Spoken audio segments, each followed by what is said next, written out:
Hi, I'm Lisa Meilenberg, designer and owner of Counted Quilts. Counted Quilts are done in my own unique style. It's a stripped and piece method. It's a super fun, simple way to put an image quilt together. And if you like the process, we have over 200 to choose from.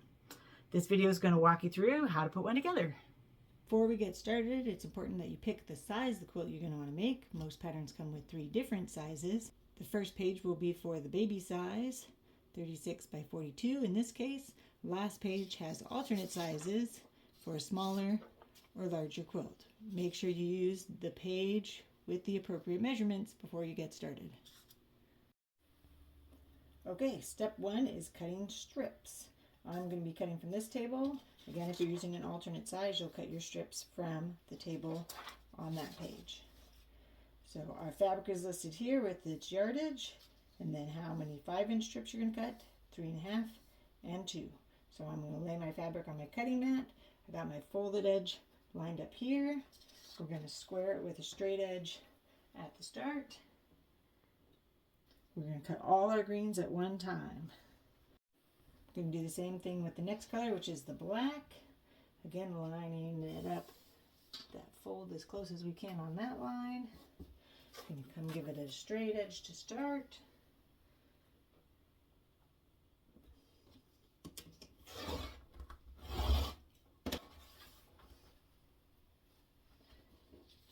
Then looking at our table, this one doesn't have any 5-inch strips, but it has 3, 3.5, and 2, 2-inch. And we'll just cut those all at once.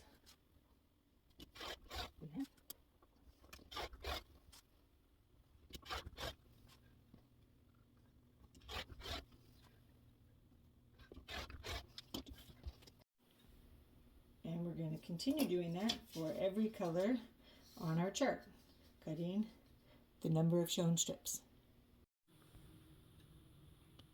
Okay, now we're done cutting our 5-inch, 3.5-inch, and 2-inch strips. We've got all of our strips cut, so we're on to step 2, where we are going to cut the different piece lengths and label with letters.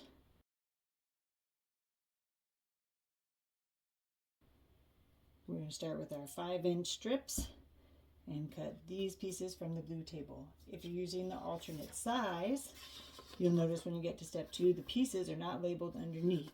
You are meant to fold the chart and just use those new lengths. If you don't like to fold, you can also write them in underneath and have your new lengths below. But you're going to cut these same pieces and just use your new piece lengths from the alternate size.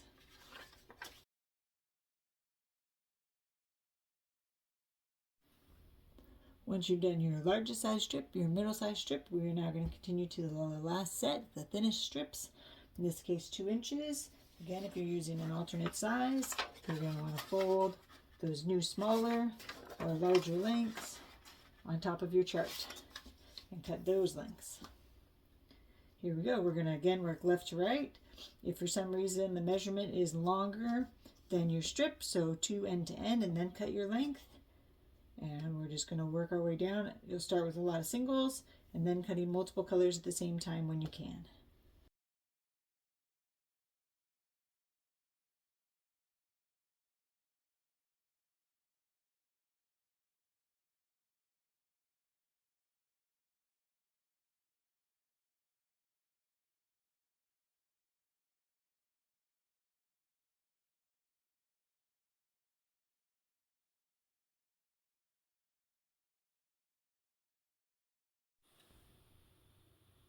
Okay, here we are showing all the pieces cut. I like to stack them similar how they are onto the table. They get smaller as they go, which you can see really well here. Next, we're going to mark our half square triangles.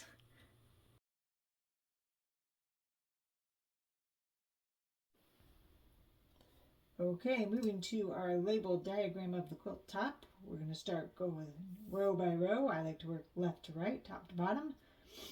We're going to start by putting triangles on. So we're going to pick up a gray D, and we're going to pin on the triangle sky, just to hold that piece line going the same way it does in the diagram.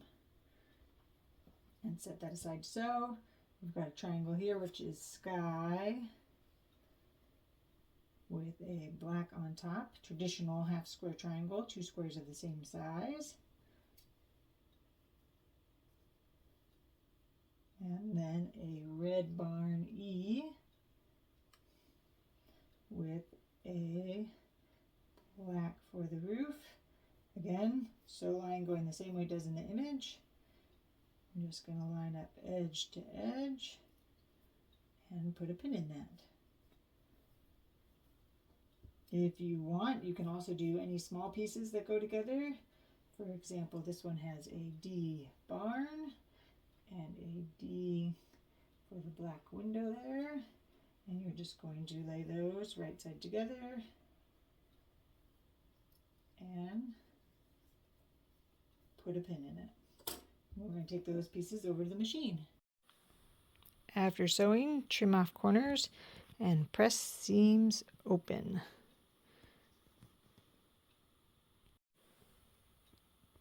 You will now be able to sew the C to the D, the half square triangle to that D, and the E to the double Ds.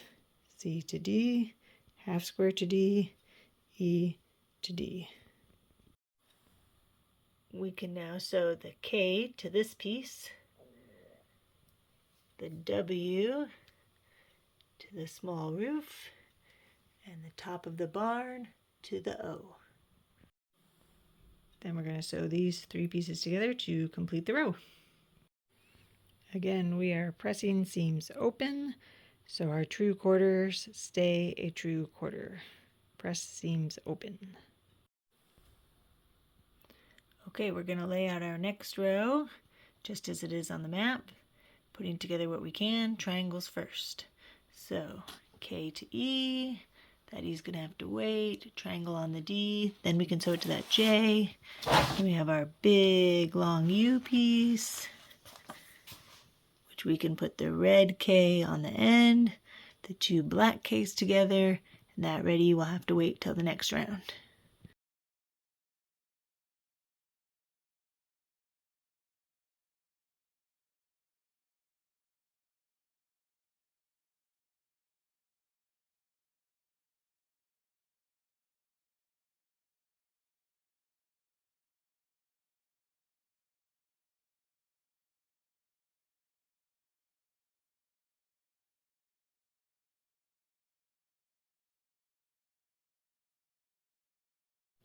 Okay, and that's how you put a counted quilt together, piece by piece, row by row, till your image is done.